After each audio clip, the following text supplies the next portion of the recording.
Okay, so I need to order some products from one of my suppliers, a supplier I've been dealing with many times over the years, and they've always been perfect, fantastic, great to deal with.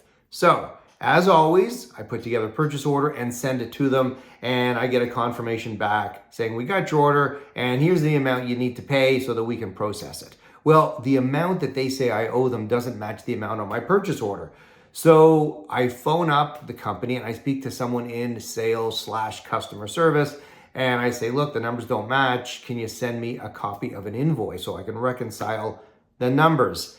And the guy I speak to, very nice guy named Brian. Brian says, I can't help you. I'm in sales and customer service. You need to speak to someone in accounting. I said, okay, transfer me to someone in accounting. I get transferred to someone in accounting. No one picks up the phone. I leave a voicemail. 2 days later, I don't hear from anybody in accounting. So again, I call up, and who do I speak with? I speak to Brian.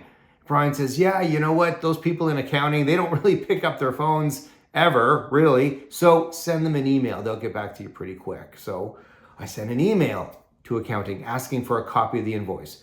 Day goes by, still don't hear from them, and I need to get this order shipped out in time for the holidays. So again, I call and I speak to Brian, who's always a super nice guy. And this time, Brian is upset. He's upset that they haven't gotten back to me. And he's like, you don't worry. I'm going to take care of it. I'm going to get this information for you right off the bat. If I need to go all the way up the ladder, I will. Well, I'm really happy that Brian is taking such a passionate interest in my well-being and getting this dealt with so we can get the order done. But what really bothers me here is that he seems to be the only one.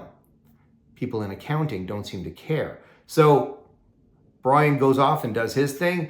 A few hours later, I hear from Brian, and he says, hey, you know what? I'm still waiting. I'm on it. I haven't forgotten you. That's great. Well, a few hours later, I finally get an email from accounting. But the problem is it's taken so many days for all this to be sorted out. I'm not sure the client even still wants the order. They may cancel it on me. So, couple of things we can take from this. Number one is that everything is perfect with a company as long as everything goes perfectly. It's easy for companies to provide great customer service and great customer experiences when things go as they should. The real definition of a company that provides great customer experiences is when things don't go well, how they're handled, how efficient can the problem be taken care of, how active and proactive are they in getting things back on track.